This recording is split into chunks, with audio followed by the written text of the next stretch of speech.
All right, folks, this is Sherman Ray, and this is the Livin in Vegas podcast. Time to get the show started, shall we?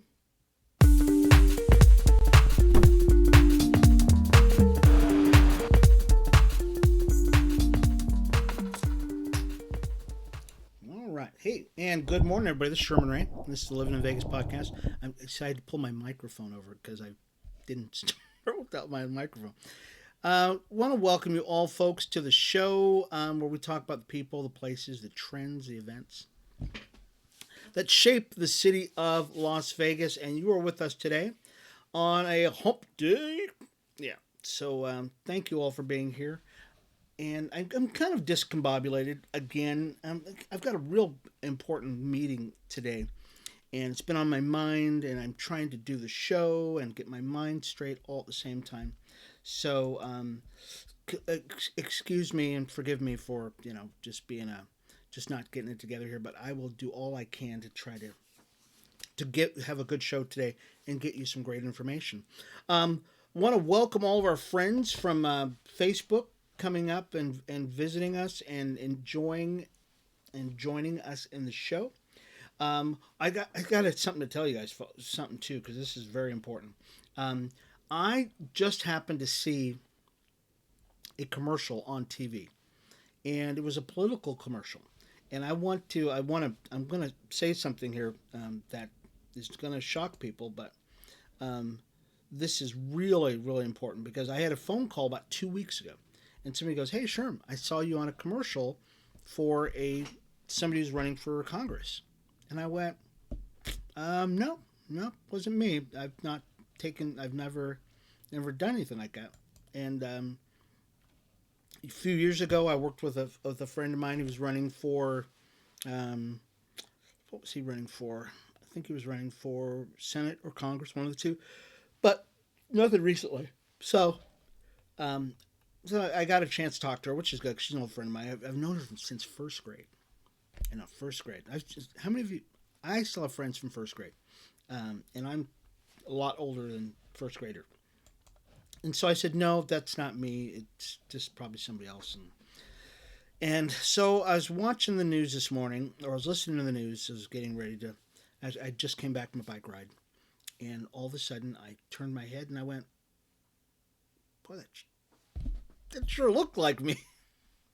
And I went, "That," and it was a political commercial, and so I waited for this commercial to come around again, and sure enough, it was me talking with this candidate. So, but I want to let everybody know I'm not endorsing anybody. I'm not endorsing anybody. We happened to be at my restaurant at the time. I would assume he took a video of us at the time and just put the commercial up. It's not that I don't like the guy. I think he's an awesome guy. It's just that we're not endorsing anybody. So that's just the way it is. Anyways, so for those of you, I just wanted to clarify that, okay, that I'm not politically active, and I'm not going to be politically active for foreseeable future, as far as I know. So for those of you who don't know me, folks, I am the publisher of Livin in Vegas magazine. It is out on the shelves right now, and if you see me squinting, it's because I put my glasses in my car, and I just came in from my car and I forgot my glasses. So I could wear these, I guess. I could actually see a little bit. Oh, I can see over here. I've got a big screen. I've got a big monitor over here. So if I look off to the side, folks, it's because I'm looking because I can't see my small monitor in front of me. I'm the publisher of Livin in Vegas magazine. Also, we have Livin Weekly magazine that we publish, and both of them are just fantastic magazines that are just doing awesome things. So Livin Weekly, let's talk about Livin Weekly magazine. Is the current issue is out. It's the April edition. It's just fantastic. This is Kristen and Greg Berta. I think they're vacationing right now. So they're doing some awesome things. They have a great business that they work with, and some cool things are in the magazine. We really encourage you to get that article, that magazine. And here's what: if you would like to get the magazine, and it's really kind of tough for you to get, send us your email address. Okay, just send us your email address. Send it to info@livininvegas.com. That's info@livininvegas.com, and we will put you on our mailing list, and you can actually get that magazine in your inbox. Okay, we send out a newsletter each and every day, and you can actually get that. Okay, all right. So we got to get on with the show because I know I've been spending a lot of time, and I do spend a lot of time talking about a lot of things. We'll be back in just a second, folks, and we'll talk a little bit about Livin in Vegas magazine. Okay. Hi, everybody. It's Sherman Ray for Livin in Vegas podcast. Are you a business owner that's looking to get the word out about his product, service, or even just a great message out there? Well, we'd like to give you that opportunity by being a guest on Livin in Vegas podcast. It's super simple. All you got to do is contact us at advertising@livininvegas.com. That's advertising@livininvegas.com, and we'll schedule you for an interview on Livin in Vegas podcast. I'm Sherman Ray for Livin in Vegas podcast, where we talk about the people, the places, the trends, and the events that shape the city of Las Vegas. We'll talk to you soon. Bye-bye. All right. Yes, folks. We're going to be jumping around just a little bit today, folks, because my show is in two different places here, and I'm trying to make it work. So we'll get going. Let's talk about something that happened last night, because there was a game I watched last night, and it was the the Las Vegas Aviators against the Salt Lake City Bees, and this was terrible. I really did not like this game at all, folks. The Bees started off ahead. They stayed ahead, and I think the ending score was 10-2, something like that. The Aviators just could not get it together. We didn't get a hit, until it was seventh inning. I think we didn't get a score until like the seventh inning or something like that. And we tried as we might.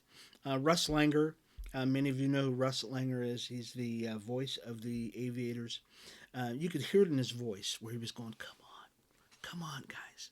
Just get a hit. Just do something. Salt Lake City they were overpowering. And we have them for 6 games. Okay, we have them for 6 games here in town, and we just couldn't do it. We just couldn't. It was just terrible. I think, what was the final score? No, it was 11-2. Yeah, I'm looking at the box scores right now.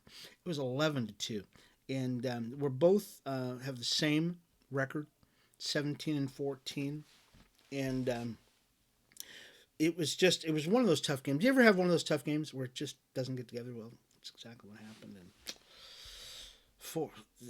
poor A's, or the Aviators, it happened.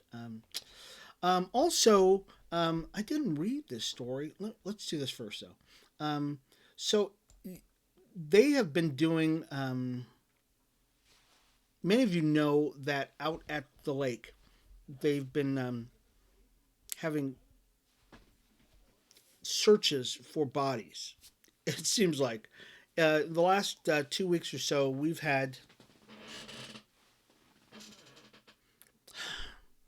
2 bodies found, 1 body found out at the lake, and which has renewed people's thoughts about the mob and its influence on Las Vegas and what it did and who they were, that kind of stuff. So here's your opportunity, folks. I'm going to give you an opportunity now to hear about the mob influence on Las Vegas. You're going to hear it from me. I know this. I've studied all about this, and so I'm going to give you a chance, because I know we have people who are joining us on Facebook and that kind of stuff. So I'm gonna look over here and make sure that let me refresh the page here.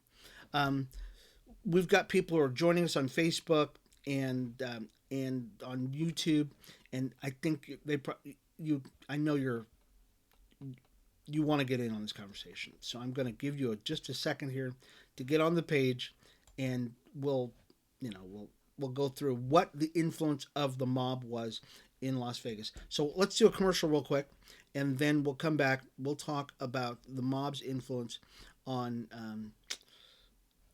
on Las Vegas, and I think it's going to surprise you. I really do. So let me find something to.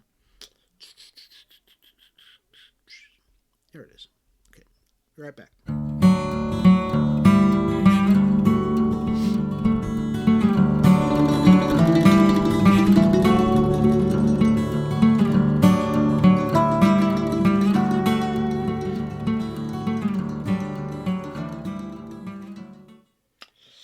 Alrighty, so while you were gone, I am refreshing pages because we've got people who join us all the time, and I want to make sure that they don't miss it. This in depth conversation we're going to have about the mob and whether the mob actually did what they are purported to do, what level of influence the mob might have had here in Las Vegas, because it's just an important it's an important topic. Okay, so I'm going to give you one more second, folks. I've just refreshed all my pages, and if you'd like to get in on the conversation, by all means, just jump on in. And we'll get you in on the conversation. Okay. All right. So you ready? All right. Here we go. There's never been the mob here in Las Vegas. That's all there is to it. You never heard it from me. Okay. All right. So some of you are not buying this. Okay. Yes, there was the mob here in Las Vegas. But at the beginning of Las Vegas, there was no such thing as a mob. The mob came, or organized crime, or Bugsy Siegel and all those other guys, Meyer Lansky and all those other guys. They did not come into Las Vegas lore until there came an opportunity to build casinos, and they needed a place to, launder their money and have a good time in some cases, and that's kind of where it was. But the founding of Las Vegas really was not mob influenced at all. Las Vegas, which means the Meadows, was just a way station because we have a spring. And many of you know where Springs Preserve is at. That's the original site of the spring that, or in that close area, that travelers who were going to LA from the East Coast to LA, they stopped by and they said, "Hey, there's a little water hole here. Let's stop here." And from that came people who said, "Hey, this is not a bad place to stop." And they built Las Vegas. Years later, folks, years later, the mob, the influence of the mob, whatever you want to call it, became, they invested in property here in Las Vegas. I know it sounds all official, right? They invested in property here in Las Vegas and built first casinos and were able to use them as recreational places. They recreated here in Las Vegas, and for a few years. So what does that have to do with Lake Mead? Okay, let's talk about Lake Mead. Well, one of the practices, from what I've heard and what I understand, of mobsters to get rid of people who they want to poignantly stay silent is to put them in 55-gallon drums, dump them in a lake. Okay. 55-gallon drums. I know this makes some of it, you're saying, wow, this sounds very familiar. 55-gallon drums, dump them in a lake. They just recovered a body out of Lake Mead. So people are saying that this has all of the markings of a mob type practice. Okay, we don't know this, folks. Nobody knows this. I once again, I have never seen a mobster. I've only heard lore about them. I don't know if there's any mobsters here. Definitely there's no mob influence in Las Vegas currently.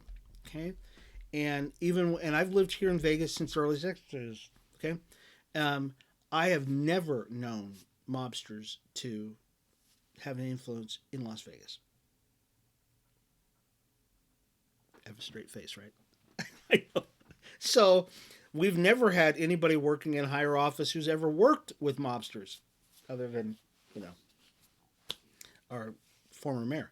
But Las Vegas is a wholesome place where you can bring your kids up and stuff like that.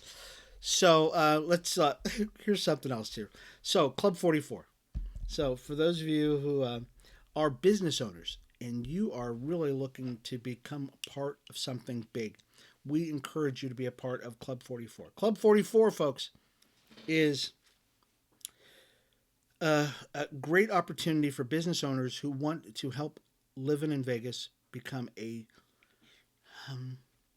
print magazine. Really, it takes a lot of money to become a print magazine. Currently, Livin in Vegas is a digital magazine. We reach out to tons of people, hundreds of thousands of people during each quarter that we run it. But we want to be a print magazine also, and that takes money. So we encourage you, if you want to be a part of Livin in Vegas magazine and you want to tangibly be a part of it, join Club 44. And we have got some great specials for you. Contact us, folks, at info@livininvegas.com. That's info@livininvegas.com, and you can be a part of Club 44.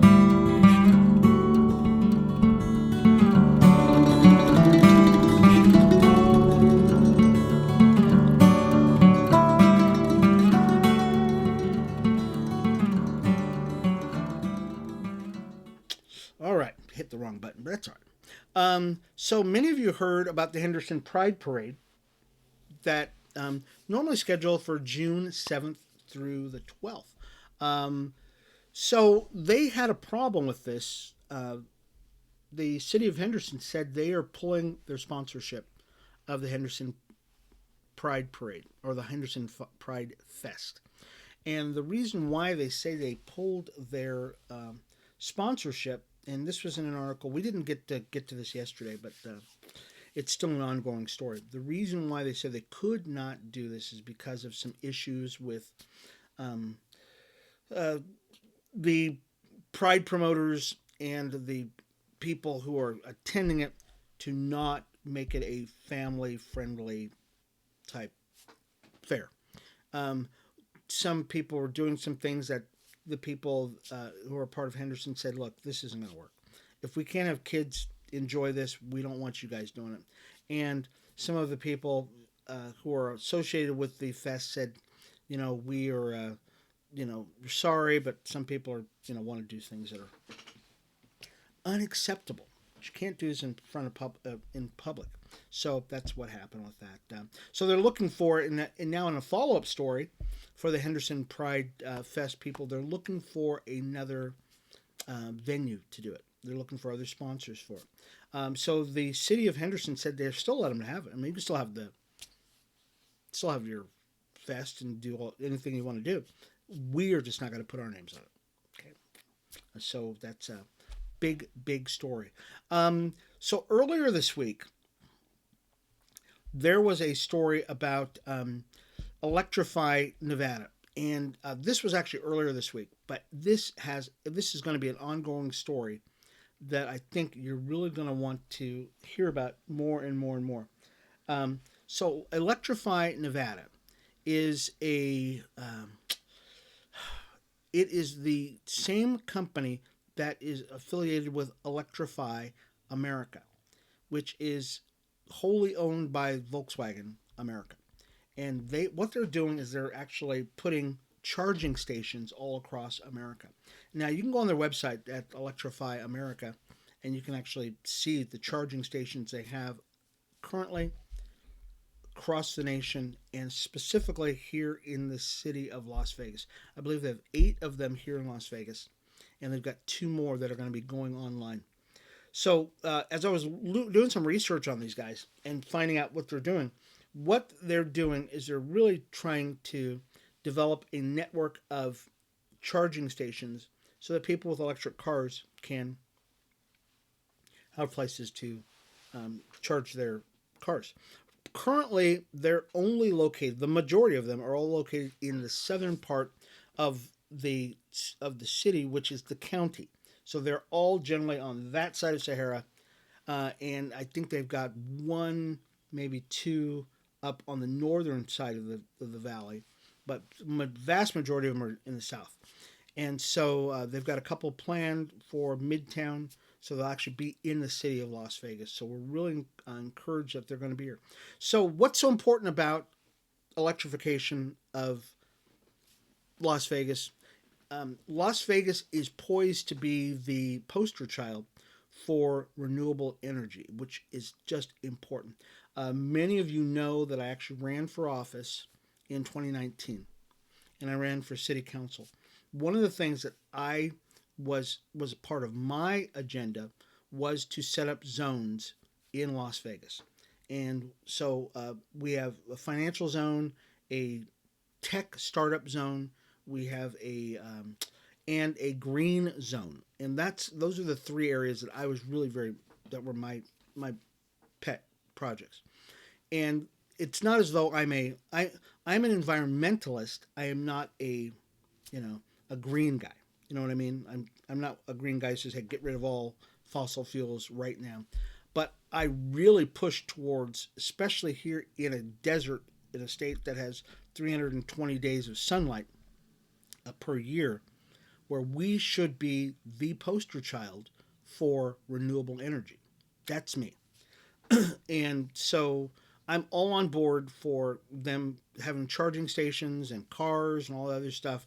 Anything we can do to wean ourselves off of and take care of our environment, that's most important. That we really just do everything responsibly. And as many people, I think we're trying to coin a phrase. We are practical environmentalists.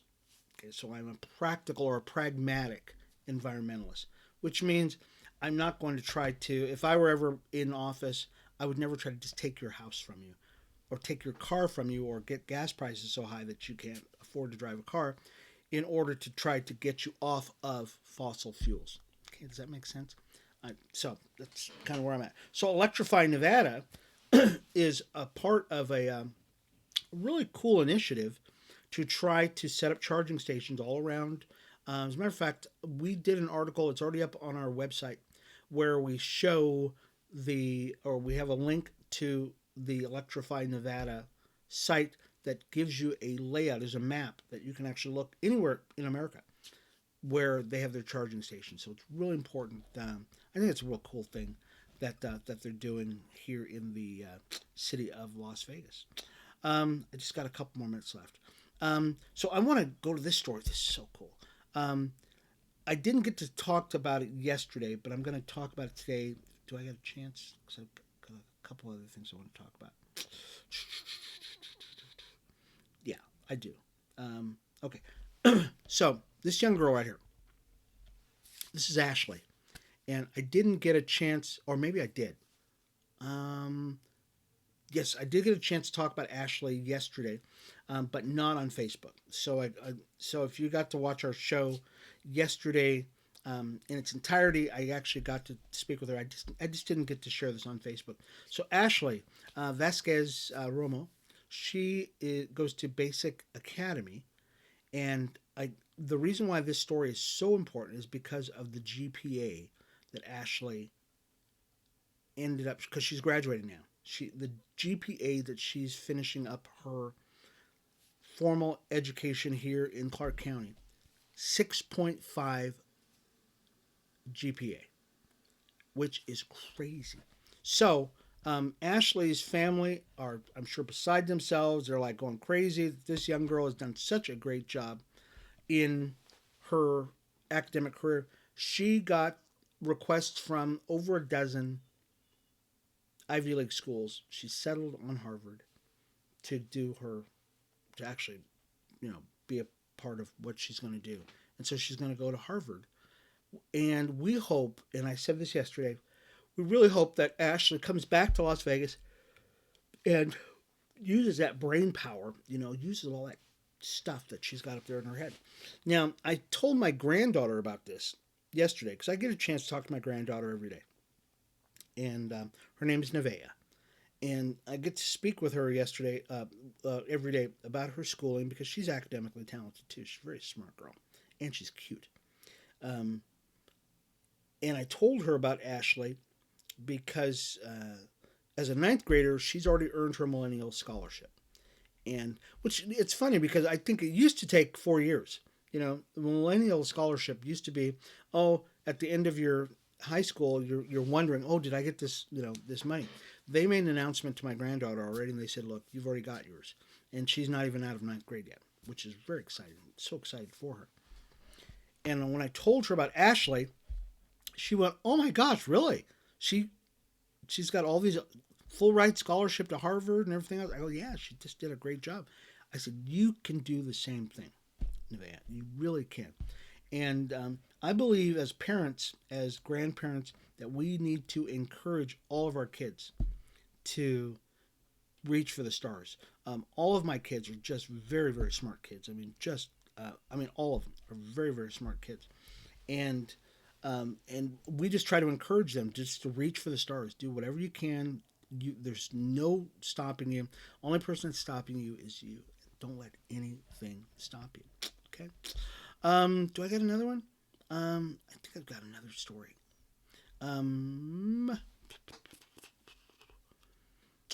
Okay. I don't. Okay. Well, yeah, I do. So I've got tons of stories here, folks. But which one is it? I want to wrap up today on a high note, and it's very tough too because nothing good happened yesterday. Okay, so I'll go to the story, but it's not a happy story.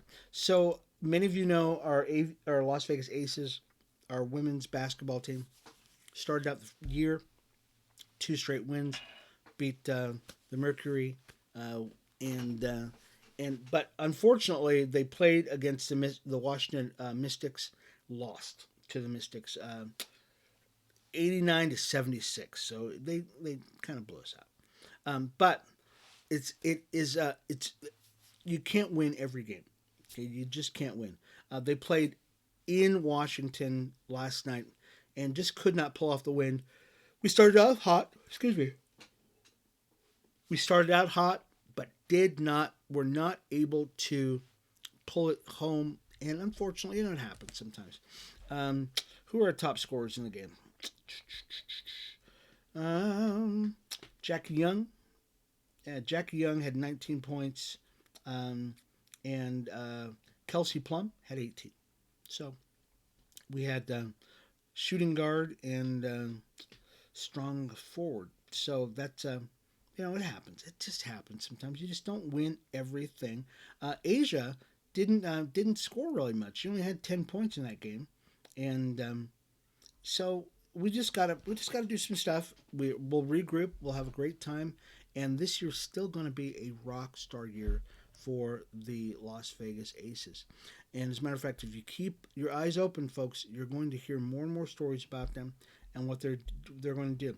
Also, the same thing with the Golden Knights. Golden Knights this year was their first year of entering the NHL draft. We thought we were going to get in the first round. Didn't happen. So it happens. It happens. It's going to be a good thing. A lot of the analysts have said, hey, this was a weak year anyways for NHL drafts. And that's the way it is across the board in sports. It's just been a weak year, a weak draft because a lot of people were quarantined for, COVID. So it's going to take a couple of years. There really is. The Golden Knights will be just fine because what will happen is in another year, they'll have a great draft because you're going to have guys who are back into sports and, starting to show their stuff off. So don't worry about it, folks. We're going to do some great things. Anyways, we're out of here, folks. We will be back again tomorrow. I've got a really important meeting today, so I really want you guys to keep me in your thoughts and prayer because it actually has something to do with the magazine, which is really exciting. But we'll be back again tomorrow where we will talk about the people, the places, the trends, the events that shape the city of Las Vegas. This is the Livin in Vegas podcast, folks. So when you think of living in Vegas, think of Livin Local. That's right. I'm Sherman Ray, publisher of Livin in Vegas magazine. We'll talk to you again tomorrow, folks. Bye-bye.